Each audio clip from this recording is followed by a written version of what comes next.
Bom dia, meus irmãos, graça e paz a todos vocês. Vamos orar para iniciar o nosso estudo da palavra de Deus nesta manhã. Nosso Deus,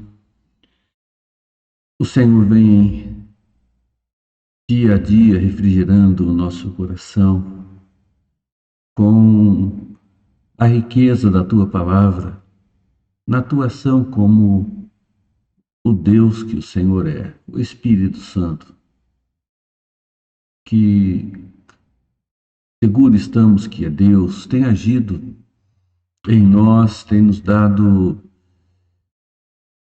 a conhecer a Tua verdade e tem trazido a nós conforto, consolo, esperança e segurança. Ó Deus, pedimos a bênção para todo esse dia que começa uma nova semana, esse dia, Pai, que o Senhor criou para que nós vivêssemos nele e o vivêssemos com a qualidade de estarmos na Tua presença. Cuide de nós, Senhor. Nos ilumine. É o que pedimos, Senhor, em nome de Jesus. Amém. Meus irmãos, Daniel, capítulo de número 10. Eu vou fazer a leitura dos primeiros 9 versos deste capítulo. As Escrituras dizem assim: No terceiro ano de Ciro, rei da Pérsia, foi revelada uma palavra a Daniel, cujo nome é Beltesazar. A palavra era verdadeira e envolvia grande conflito. Ele entendeu a palavra e teve a inteligência da visão. Naqueles dias, eu, Daniel, pranteei durante 3 semanas. Manjar desejável não comi, nem carne, nem vinho entraram na minha boca. Nem me ungi com óleo algum, até passarem as 3 semanas inteiras. No dia 24 do primeiro mês, estando eu à beira do grande rio Tigre, levantei os olhos e olhei, e eis um homem vestido de linho, cujos ombros estavam cingidos de ouro puro de ufaz. Seu corpo era como berilo, o seu rosto como um relâmpago, os seus olhos como tochas de fogo, os seus braços e os seus pés brilhavam como bronze polido, e a voz das suas palavras era como um estrondo de muita gente. Só eu, Daniel, tive aquela visão. Os homens que estavam comigo nada viram. Não obstante, caiu sobre eles grande temor e fugiram e se esconderam. Fiquei, pois, eu só e contemplei esta grande visão, e nem restou força em mim. O meu rosto mudou de cor e se desfigurou, e não retive força alguma. Contudo, ouvi a voz das suas palavras, e ouvindo-a, caí sem sentidos, rosto em terra. Amém. Nós vamos para um momento de louvor a Deus com um hino do Inário Novo Cântico e depois nós voltamos para continuar meditando na palavra do Senhor.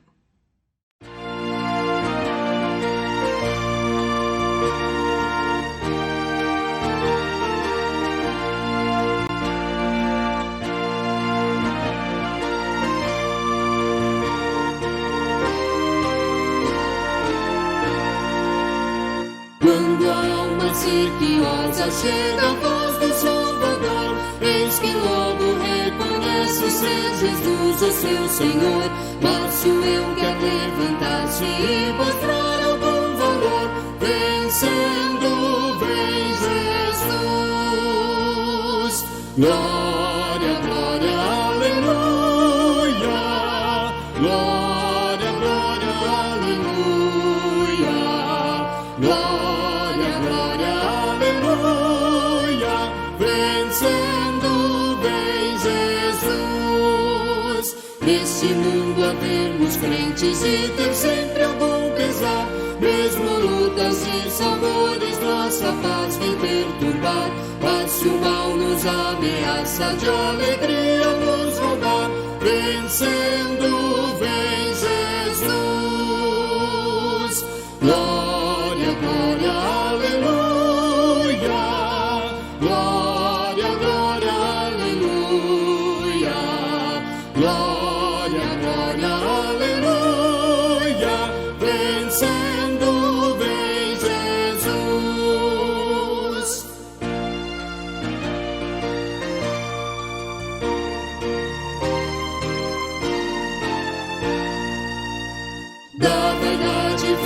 servos do teu por fazer dos seus, muitas vezes nos assardam os modernos fariseus. Mas se alguém procura ver-nos sem a graça do bom Deus, vencendo bem Jesus. Glória, glória, aleluia. Glória, glória, aleluia. Glória, glória, aleluia. Vencendo bem Jesus.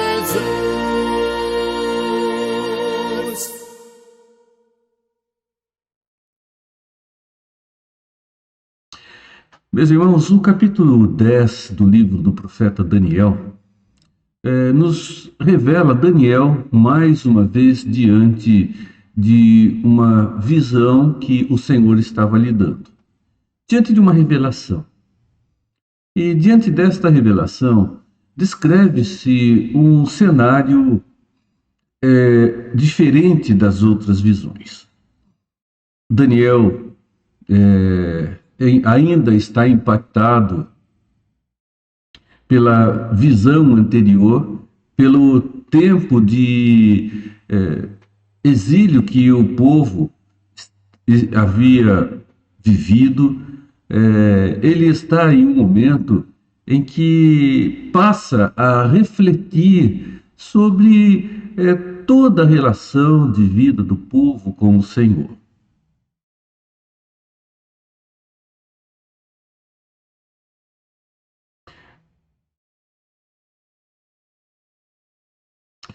Daniel estava travando uma batalha em seu coração. Daniel estava há 3 semanas exercitando prática de disciplina espiritual. E, meus irmãos, algo acontece na vida desse profeta naquele instante. Uma batalha estava sendo travada, e uma batalha real, uma batalha bem presente na vida daquele homem, e uma batalha bem presente que estava por trás de muitas situações que se mostravam à vista naquilo que poderia ser chamado de cotidiano da vida das pessoas, dos seres humanos, da vida de Daniel, nos bastidores do mundo espiritual, né? O que é que acontece além daquilo que os nossos olhos podem enxergar? Daniel já era de idade. Na visão anterior, nós entendemos que quando lhe é revelado o tempo do cativeiro, 70 anos do cativeiro, eles estavam no 78º ano, 68 anos. Daniel, tendo ido para Babilônia com 14 para 15 anos, hoje ele era um profeta já com mais de 80 anos, de 82 para 83 anos. E passa-se aqui um período. Então, Daniel já era um profeta de idade, já era um homem com uma soma de anos, e o texto nos mostra que ele era um profeta que estava cansado, era um profeta que estava esgotado, e que vê as suas forças exaurirem diante daquele momento e diante da profecia que ele estava para receber, diante da visão que ele estava tendo. Essa visão, pelo que as Escrituras nos mostram, drenaram, em certo aspecto, as forças de Daniel. O primeiro verso do texto que nós lemos, ele nos diz: no terceiro ano de Ciro, rei da Pérsia, foi revelada a palavra a Daniel, cujo nome é Beltesazar. A palavra era verdadeira e envolvia grande conflito. Ele entendeu a palavra e teve a inteligência da visão. Ele tem mais uma visão, né? E é interessante que aqui ele usa o seu nome babilônico. Ele usa a referência com relação à compreensão de quem ele era. Ele estava num contexto, e dentro desse contexto ele usa o seu nome pertinente dentro dele. Né? Nós temos detalhes apresentados nos 3 primeiros versos que nós lemos. Vamos lembrar que Ciro havia decretado e editado a volta dos judeus para sua terra e provavelmente de outros povos também que haviam sido conquistados por Nabucodonosor e no período áureo do domínio babilônico e também, não é, na sucessão que houve após Nabucodonosor. E o povo de Deus, ele volta da Babilônia sob 3 lideranças. Primeiro, Zorobabel, depois Esdras e, posteriormente, Neemias. E cada um deles teve um papel bem próprio dentro da restauração da nacionalidade, a restauração da vida social e a restauração da vida espiritual do povo de Deus que esteve por esses 70 anos exilado fora da sua própria terra, tendo a sua terra mesclada com pessoas de outras nacionalidades, o seu centro religioso, o seu centro de vida espiritual, o seu centro de adoração destruído. A cidade de Jerusalém foi arrasada, o templo foi destruído, os objetos sagrados foram levados para servir ao rei na Babilônia. E, meus irmãos, a reconstrução, ela teria que acontecer, assim como ela acabou acontecendo. E Zorobabel, ele leva de volta o primeiro grupo de judeus de volta para sua terra. E Daniel não o acompanhou. Daniel fica na Babilônia, Daniel morre na Babilônia. Né? A sua vida, a partir do momento em que foi exilado, foi 100% dentro de um território que não era a sua pátria, dentro do território babilônico.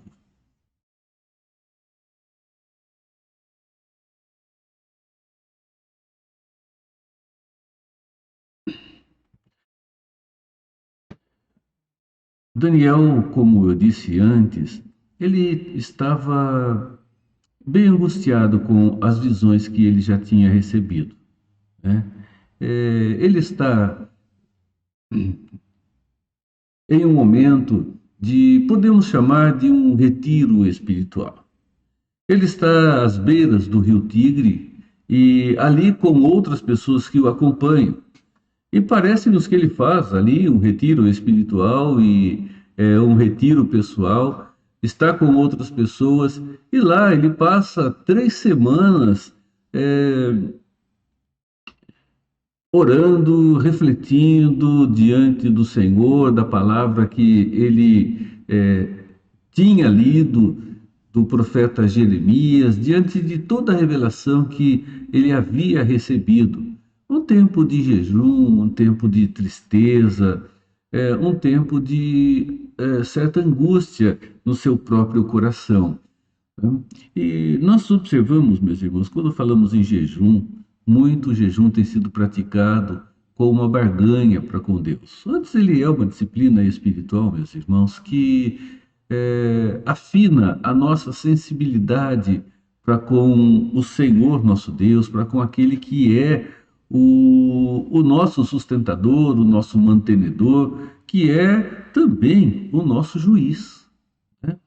Então, nós observamos que essa atitude de Daniel e de outras pessoas junto consigo ali à beira do Tigre demonstram o quanto Daniel estava angustiado no seu coração e o quanto ele estava buscando particularmente e pessoalmente a Deus naquele instante. O jejum não é mostrado dentro do livro de Daniel como uma prática comum a Daniel, como era a oração. As Escrituras nos mostram que Daniel era um homem de profunda oração. Ele orava muito. Ele estava sempre diante do Senhor, diariamente e em 3 períodos, que eram os períodos habituais de oração. Meus irmãos, não vamos nos esquecer que a visão que Daniel teve trouxe grande inquietação para o seu coração. Muita inquietação. Deus, ele revela a Daniel algo que talvez Daniel não quisesse a princípio ver. Que ele não quisesse de maneira imediata tomar conhecimento. O tempo não está definido, mas Deus deixa claro a Daniel que algo estaria acontecendo, e aconteceria não de maneira imediata e próxima, como visões anteriores revelaram, né? Uma sucessão de governos temporais que estariam se sucedendo. Mas mostra, meus irmãos, um tempo em que o povo de Deus vai passar por luta, por dificuldade, por provação, e que, segundo temos encontrado em comentários sobre o texto, ele se estenderá até o final dos tempos, quando a volta de Cristo acontecerá. Daniel estava muito triste e o seu coração não achava lugar para momento nenhum de alegria. É muito interessante nós observarmos que, no meio de toda essa tristeza, dessa angústia, desse agitar de coração que Daniel estava tendo, Deus, de maneira muito própria, vem, traz a ele conforto, traz a ele força e mostra que Daniel não estava tão só como poderia parecer no seu coração. Ele não estava, meus irmãos, abandonado ali. E conosco não é muito diferente, porque as lutas do dia a dia parece que nos levam a uma situação de imaginarmos que estamos sozinhos, mesmo com pessoas à nossa volta, como estava Daniel ali. Deus veio ao encontro de Daniel, e ele faz isso conosco também. Deus vem ao nosso encontro, Deus vem em nossa direção, Deus vem trazer exatamente aquilo que o nosso coração precisa nas horas mais difíceis que nós enfrentamos. Daniel estava nesse momento, nesse retiro, né, e pela descrição do início do capítulo 10, eles estavam no período em que a festa dos pães asmos, ou pão sem fermento, estava acontecendo. A Páscoa, segundo nos registra o livro de Êxodo 23, verso de número 15. Né? E ali, naquele momento, quando ele estava lá no seu retiro, ele recebe essa visita. E olhe como ele descreve o que ele vê. Levantei os olhos e olhei, e eis um homem vestido de linho, cujos ombros estavam cingidos de ouro puro de Ufaz. O seu corpo era como berilo, e o seu rosto como relâmpago. Seus olhos como tochas de fogo.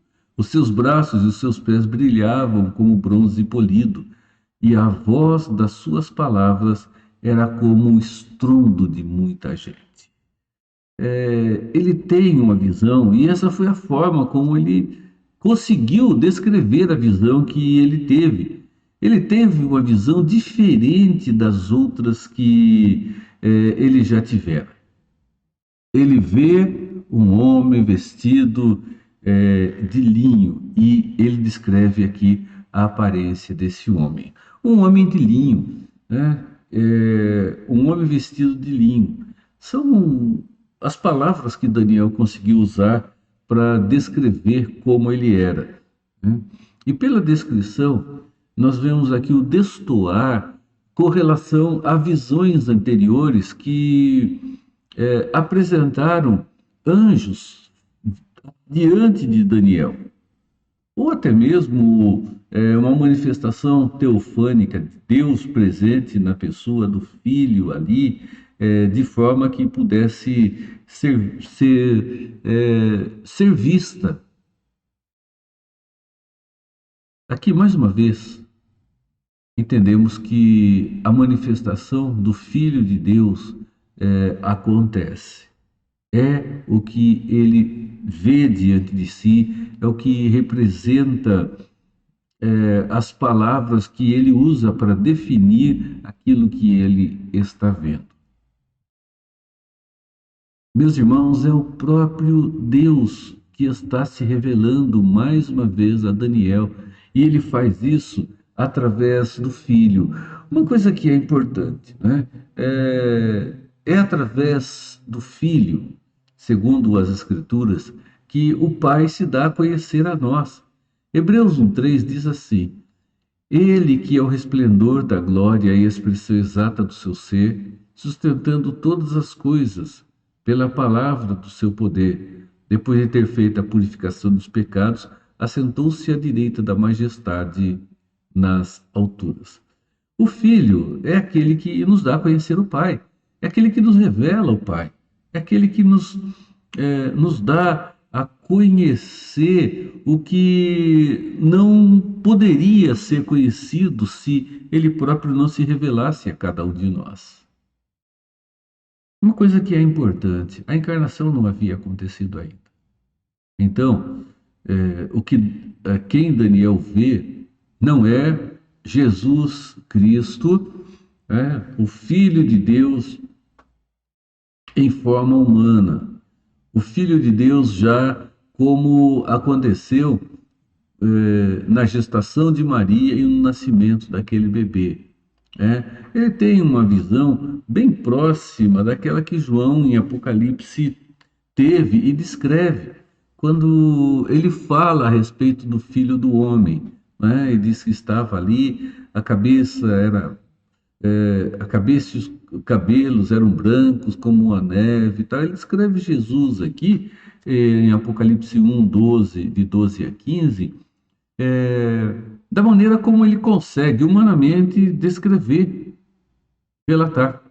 E Daniel também faz essa mesma coisa, e é a visão do Filho do Homem que ele tem, e ele dá aquela descrição, mas não é o Filho de Deus que está encarnado, manifestando-se anteriormente ao momento futuro da encarnação que ainda aconteceria. E é interessante que naquele momento, meus irmãos, ninguém viu nada, ninguém conseguiu enxergar o que Daniel estava enxergando. Ninguém. Olha o texto como diz: só eu, Daniel, tive aquela visão. Os homens que estavam comigo nada viram. Não obstante, caiu sobre eles grande temor e fugiram e se esconderam. Algo estava acontecendo. Eles não conseguiram ver o que Daniel estava vendo, mas conseguiram presenciar algo que trouxe a eles medo. E eles fugiram de medo, e eles se esconderam de medo diante do que estava acontecendo. Quando Saulo ainda, está no caminho de Damasco, indo para perseguir os seguidores de Jesus, o próprio Jesus se revela a ele. E os companheiros de Daniel também, eles não ouviram nada. Os companheiros de Saulo não viram nada. Mas ouviram aquela poderosa voz falando com Saulo. Atos 9:7 diz: os seus companheiros de viagem pararam emudecidos, ouvindo a voz, não vendo contudo, ninguém. Daniel vê aquela voz como de trovão, ela se manifesta, e as pessoas que estavam com ele tiveram medo. Saíram correndo e procuraram se esconder diante do que estavam ouvindo. O que o texto nos mostra é que a visão que Daniel teve o enfraqueceu muito. Ele não tinha condição de ouvir aquilo que o filho tinha para lhe revelar naquele instante. A visão o enfraquece, o próprio Daniel nos fala sobre isso. Fiquei, pois, eu só e contemplei essa grande visão, e não restou força em mim. O meu rosto mudou de cor e se desfigurou, e não retive força alguma. Contudo, ouvi a voz das suas palavras, e ouvindo-a, caí sem sentidos, rosto em terra. Daniel se vê esgotado. Daniel se vê sem forças. E Deus permite que ele chegue até esse ponto para restaurá-lo, preparando, podemos entender assim, para ouvir a grandiosidade da revelação que teria diante de si. Não vamos nos esquecer, né, meus irmãos, que Daniel já era de idade. Nunca podemos nos esquecer disso.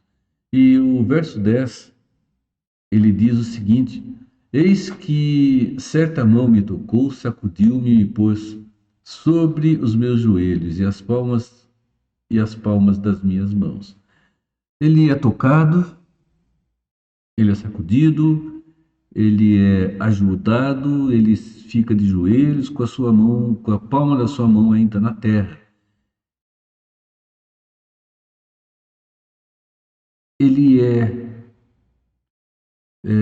Ele começa a ser retrabalhado e restaurado ali, na integridade da sua pessoa já idosa.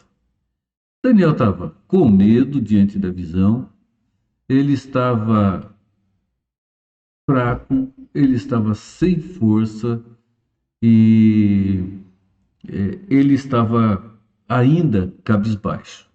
Eis que, como semelhança dos filhos dos homens, me tocou os lábios, então eu passei a falar e disse àquele que estava diante de mim: meu Senhor, por causa da visão me sobrevieram dores e não me ficou força alguma. Meus irmãos, a visão que Daniel teve foi uma visão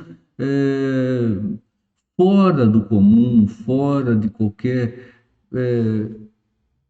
expectativa de realidade. Ele enxerga o Filho do Homem na sua glória, e quando ele enxerga o Filho do Homem, ou né, assim as Escrituras nos chamam aquele que é o Filho de Deus, no Novo Testamento, ele tem, meus irmãos, a sua força sendo renovada, porque a visão foi grandiosa demais para ele, muito. Né? Então ele vai diante, né, daquele que estava revelado a ele, e ele diz: eu não tenho força. Né? O que eu estou vendo drenou as minhas forças. Eu não tenho condição nenhuma de ouvir tudo aquilo que está para ser dito. Meus irmãos, ele precisou que o Filho de Deus lhe desse condição para que ele pudesse ouvir a revelação. Então, tocou-me tocar aquele semelhante a um homem e me fortaleceu.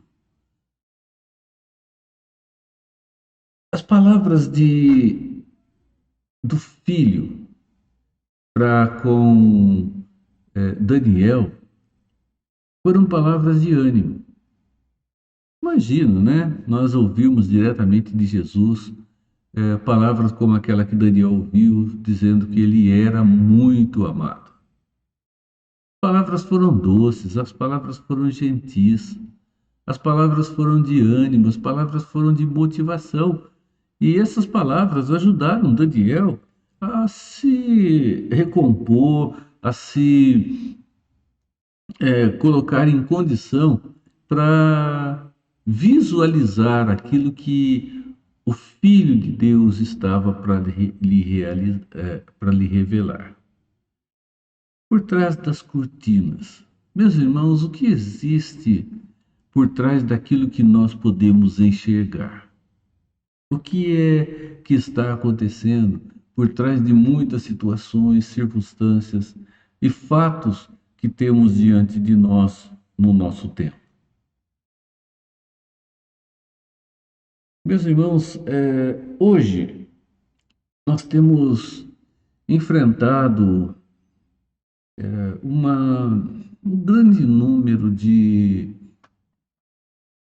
publicações,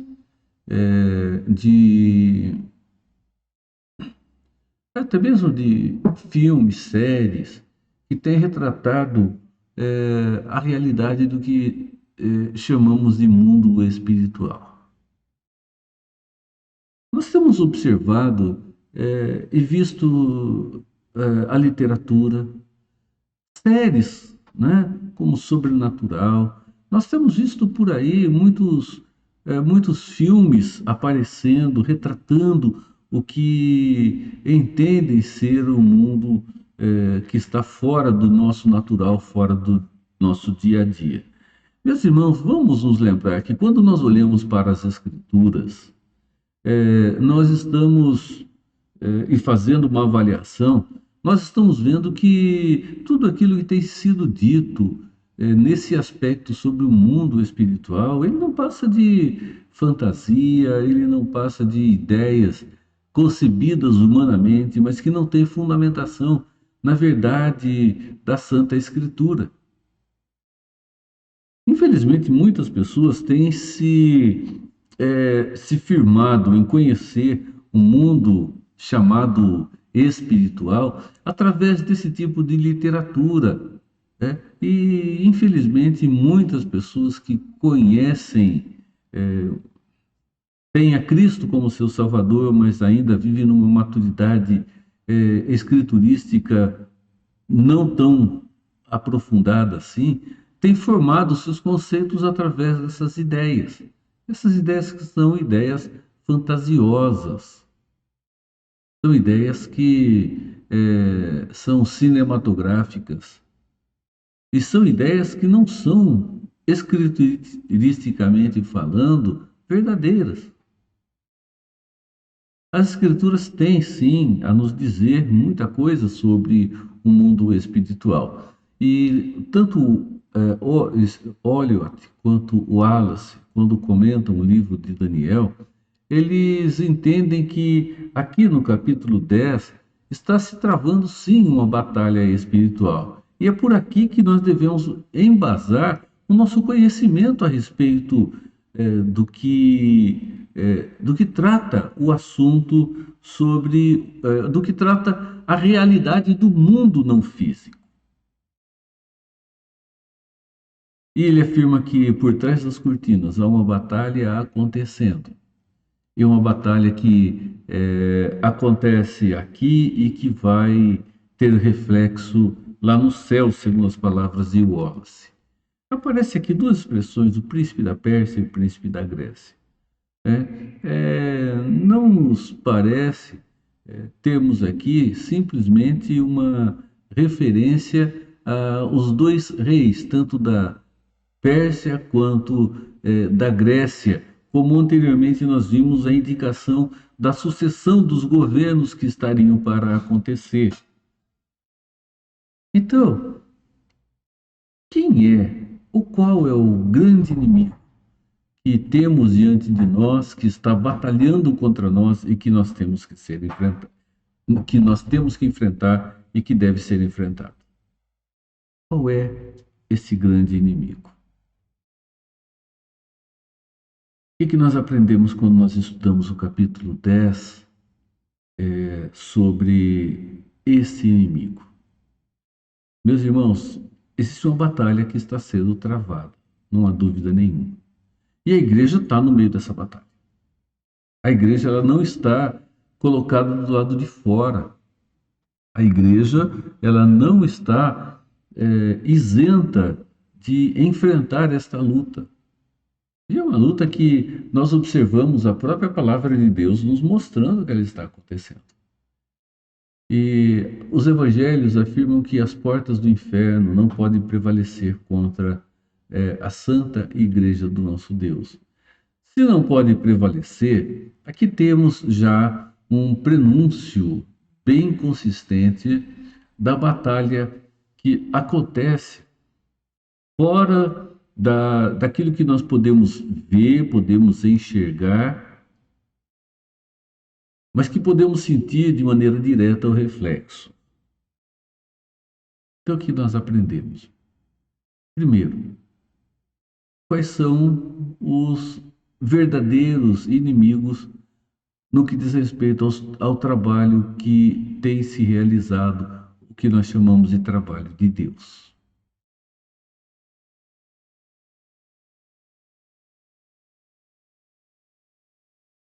Efésios 6, 11 e 12 diz o seguinte: revesti-vos de toda a armadura de Deus, para poderes ficar firmes contra as ciladas do diabo, porque a nossa luta não é contra o sangue e a carne, e sim contra os principados e potestades, contra os dominadores desse mundo tenebroso, contra as forças espirituais do mal nas regiões celestes.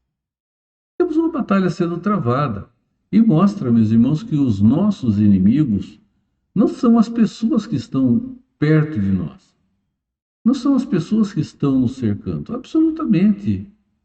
Mas mostra que existe por trás de toda essa situação o que o apóstolo Paulo chama aqui de principados e potestades. Essas forças espirituais do mal que estão travando uma batalha contra o próprio povo de Deus na realização da obra que o povo de Deus tem para realizar. As Escrituras falam dos anjos que são os anjos bons, aqueles que são os mensageiros de Deus, são servos para cumprir a vontade do Senhor. Mas fala também de anjos que são maus,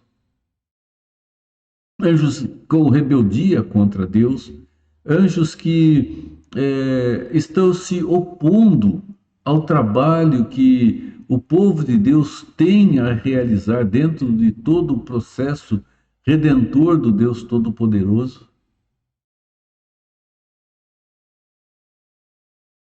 Então, meus irmãos, inimigos da obra de Deus, inimigos das nossas vidas, aqueles que Jesus afirma que não podem arrombar a porta do coração humano, da obra de Deus, detê-la ou fazer com que ela deixe de existir. Quais são as armas apropriadas para esse inimigo? A gente vê que quando nós falamos em armas apropriadas, nós vemos que nem toda arma serve para o mesmo tipo de batalha.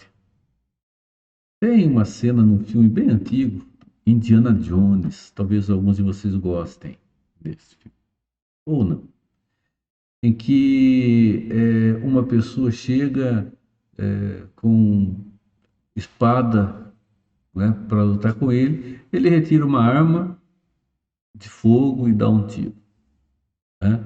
E faz um ar de ironia. Meus irmãos, se vamos ter uma luta de espada, bem, a arma apropriada é uma espada, né? Para que se tenha uma luta paritária. Para meus irmãos, se alguém está com um revólver na mão e alguém vem com uma espada, a espada não é arma apropriada para combater aquele inimigo. Não é nenhuma apologia à violência aqui, só uma comparação, só uma ilustração. Então, quais são as armas apropriadas para combater esse inimigo que o apóstolo chama de principados e potestades? O verso 13 do texto que nós lemos diz assim: portanto, tomai toda a armadura de Deus para que possais resistir no dia mau e depois de terdes vencido tudo, permanecer inabaláveis. O apóstolo Paulo, ele mostra que há uma luta e mostra, meus irmãos, quais são as armas que são apropriadas para se entrar nessa luta, para travar essa luta e para vencê-la. E o texto descreve, né?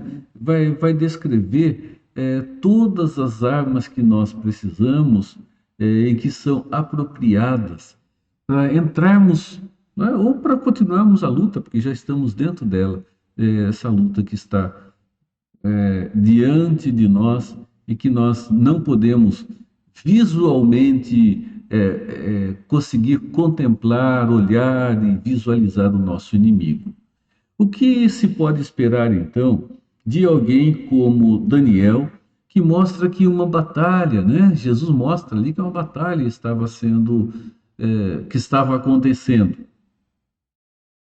E Daniel, no meio dessa situação, ele se retira para orar, para jejuar. Ele tinha, sim, a prática da oração. E, meus irmãos, nós precisamos também tomar direção nesse sentido. E o que podemos, então, esperar de uma pessoa que se coloca diante de Deus em oração de maneira constante, de maneira frequente, de maneira habitual? Algumas coisas se destacam. Primeiro, a oração ela nunca vai exaltar ninguém. Nunca vai exaltar a pessoa que ora. Ao contrário, o caminho da oração ele pode ser um caminho bem solitário e bem difícil. A oração comunitária ela acontece, mas, irmãos, é no calar das vozes que o nosso coração fala com Deus. É ali, meus irmãos, no teu quarto em secreto, é ali na angústia do coração que o caminho da oração ele é traçado. E sabemos que passamos por isso de alguma forma. A resposta que não vem logo, ela pode trazer desânimo para a pessoa, pode trazer desânimo para cada um de nós. No entanto, existem grandes consolações vindas da parte de Deus no momento em que nós estamos orando. Uma batalha está acontecendo, meus irmãos, por trás dos bastidores. Uma batalha que ela é ferrenha. Uma batalha que nos dá a saber que existe um leão rugindo em nosso derredor, querendo nos devorar. E ele vai usar homens maus com ideias antibíblicas para tentar desvirtuar o caminho da verdade que Deus coloca diante de cada um de nós. Então nós precisamos estar atentos a uma batalha, e essa batalha tem que ser lutada com a arma certa, ou as armas corretas. E as armas corretas são descritas pelo apóstolo Paulo no capítulo 6 da sua carta aos Efésios. Ali ele diz que o Filho de Deus deve estar revestido ou vestido da armadura de Deus, para que consiga resistir firme no dia mais difícil que ele haverá de enfrentar na sequência do seu dia a dia. Meus irmãos, que em Cristo a bênção esteja sobre nós, sobre a nossa vida, esteja clareando-nos dentro do entendimento de que a batalha está acontecendo. O mundo espiritual ele não tem nada a ver com a ficção que temos olhado, temos visto e temos presenciado através dessa enchente de ideias que não são bíblicas, mas que é real e que existe Satanás e os seus anjos batalhando contra nós dentro do realizar da obra que Deus colocou em nossas mãos para que fosse realizada para a sua honra e para a sua glória, onde vidas querem ser alcançadas por Deus, serão alcançadas por Ele, para que se complete o número de todos aqueles que Ele, na eternidade passada, maravilhosamente escolheu. Que em Cristo a bênção seja sobre a vida de cada um de nós. Amém. Nós vamos orar, vamos para o nosso pós-lúdio e logo depois encerramos com a bênção apostólica. Nosso Deus, Sua palavra tem nos dito que há, sim, uma batalha sendo travada. Uma batalha presente, uma batalha, Senhor, que o Teu povo, segundo as Escrituras que o Senhor nos revelou, terá que enfrentar. Pedimos, Senhor, sabedoria. Nos dê sabedoria, Senhor, sempre constante e presente. Desce da Sua direção, Pai, para que consigamos discernir os caminhos diante de nós. Abençoe e pedimos do Senhor aqueles nossos irmãos internados e a família deles, os nossos irmãos enlutados e os seus lares. Cuide de cada um e abençoe-nos com a profundidade renovadora do Teu santo cuidado. Assim, Senhor, nós oramos em nome de Jesus. Amém. Irmãos, que a graça de Jesus Cristo, o amor de Deus, o nosso Pai, e o consolo do Espírito Santo continue sobre a sua vida, sobre a sua família e sobre todo o povo de Deus, agora e sempre. Amém. Deus te abençoe, Deus te renove e Deus te dê vitória nesta luta grandiosa que está sendo travada e já de muito, muito tempo, mas que terá o seu fim com aquele que é o grande vencedor de Deus, que virá e colocará fim em toda essa situação. Que Deus abençoe-nos. Amém.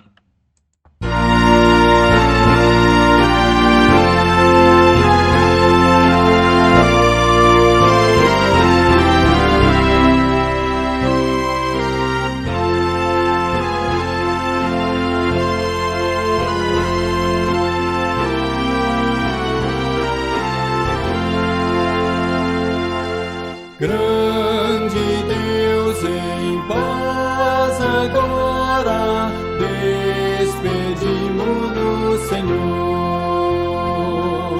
certos de fruir as bênçãos que provém do Teu amor. Dá-nos forças, dá-nos forças neste mundo de amargor. Dá-nos forças neste mundo de amargor.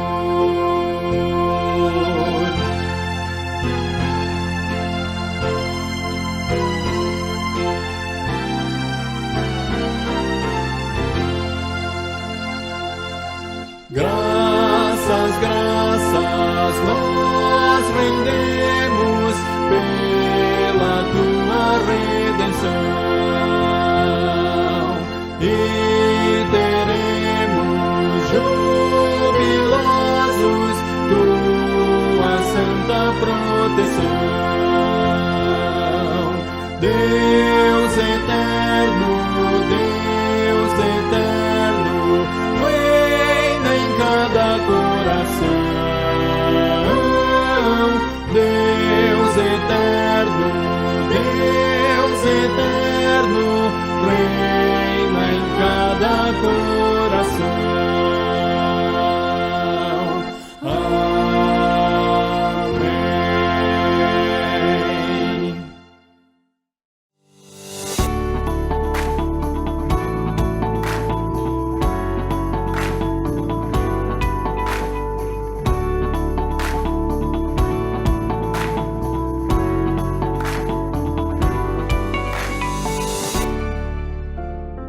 Apacentá-las-ei de bons pastos, e nos altos montes de Israel será a sua pastagem. Deitar-se-ão ali em boa pastagem. Ezequiel 34, 14. O pastor é um apacentador de ovelhas. Ele não obriga as ovelhas a se deitarem, pois ele não é sargento instrutor. Em vez disso, ele cria as condições nas quais o verdadeiro descanso pode ocorrer. Antes que as ovelhas possam considerar o descanso, elas devem ter suas maiores ansiedades resolvidas. Elas não podem ter medo, fome, conflito com outras ovelhas ou estar incomodadas por insetos. Quando o pastor resolve esses problemas e preocupações, as ovelhas podem ser facilmente levadas ao descanso. Que pastor poderoso nós temos! Deus cuida dos detalhes de nossa vida e nos livra de preocupações, de fome, de contendas e de tantos outros problemas. Para que isso aconteça, precisamos dar ouvidos à sua voz, obedecer à sua palavra, confiar nele e descansar. Outra coisa muito importante é refletir e meditar sobre o pastor e seus comandos, pois ao fazer isso, você crescerá mais rápido e se tornará mais forte. A reflexão e a meditação envolvem um tempo na presença do pastor, e esse tempo é mais importante do que qualquer outro momento do dia. Quando resistimos, às vezes, ele cria situações para nos fazer deitar. Ele já fez isso com você? A enfermidade, o cansaço ou as circunstâncias já te obrigaram a deitar e a ficar mais perto dele? Ao refletirmos sobre o poder do pastor, nosso descanso é inevitável e gratificante.